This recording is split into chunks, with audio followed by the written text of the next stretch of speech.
Greetings. In the previous video, we talked about cash flow vectors. In this video, we'll put cash flow vectors and transition probabilities together with a couple other components and find a bond's default adjusted expected return. No mini exercise in this video. So we talked about the cash flow vectors, the cash flows that occur at each point in time depending on whether the bond is in default or whether or not it's the period where the bond matures. And so the idea behind computing a bond's default adjusted expected return is to find the expected cash flow for each period in the bond's life. So in our 3-year bond example, we'll find 3 expected cash flows.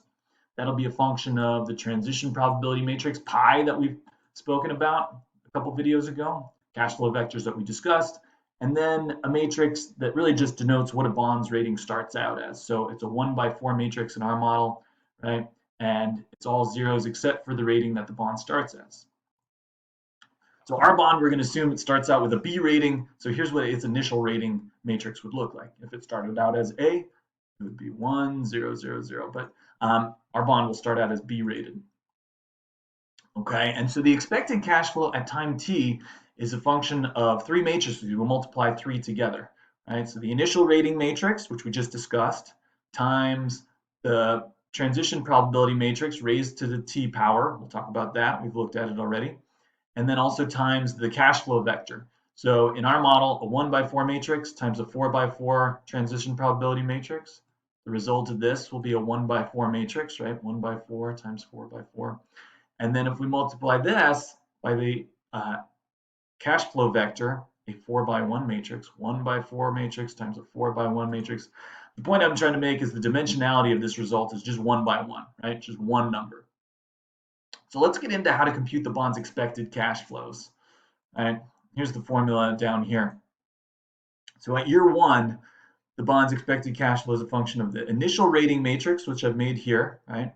Starts out as B rated, times the 1-period transition probability matrix, times the cash flow vector at time 1. So to do all that, we'll do the mmult function, nested mmult function to multiply 3 matrices, remember? And so the initial rating matrix is the first argument of that inner mmult function. And then the 1-period transition probability matrix is the second argument. Close that out and separate that by a comma. And now the outer mmult function is the result of the first 2 matrices multiplied together times the cash flow vector at time 1. Here we go. There's the cash flow vector at time 1. Control Shift Enter. We can see that given the probability that the bond defaults, paying $450 versus the probability that it doesn't default and it pays the $60 coupon payments, here's the expected cash flow at time 1. Okay, so at time 2, the initial rating matrix, that doesn't change. The transition probability matrix is raised to the second power, right? We have to square the transition probability matrix. And I made a little spot for us to do that, similar to what we did, I think, 2 videos ago. So if we multiply the 1-period transition probability matrix by itself, that'll be the pi raised to the second power. And then this is what we'll use to compute the bond's expected cash flow at time 2. So again, it's a function of the initial rating matrix times the 2-period transition probability matrix, since we're at time 2, right? Multiply all that by the expected by the cash flow vector at time 2. All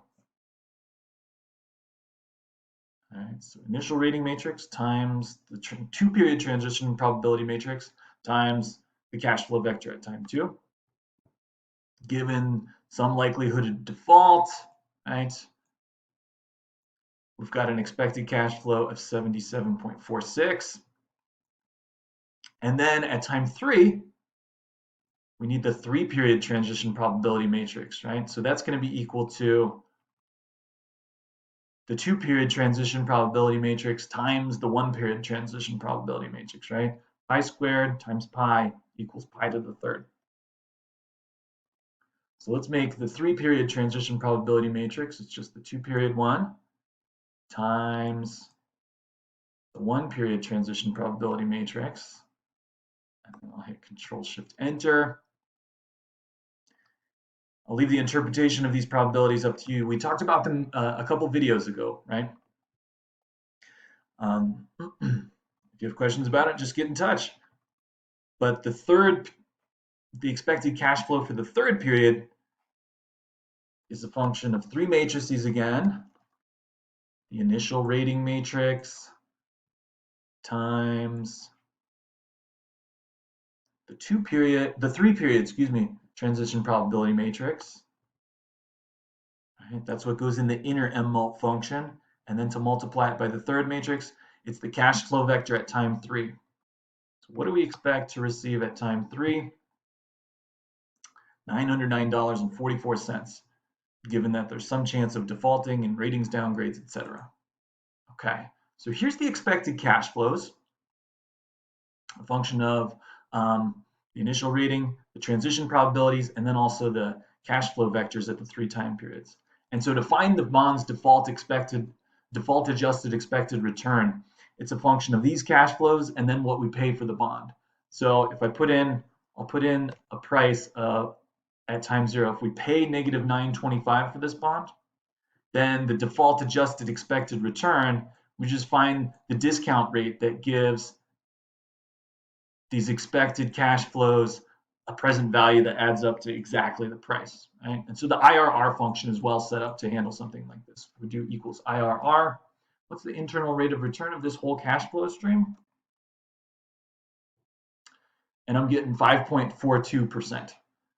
So default adjusted expected return for this bond is 5.42%. Well, I hope you've enjoyed this discussion of default adjusted expected bond returns. It's a little computationally intense, but I think it incorporates some concepts that I think will help you in your career if you can understand how probabilities of default work and what happens in the event of certain probabilistic events occurring. And of course, the Excel skills are valuable. So here's the default adjusted expected return for this 3-year bond. And thanks for tuning in.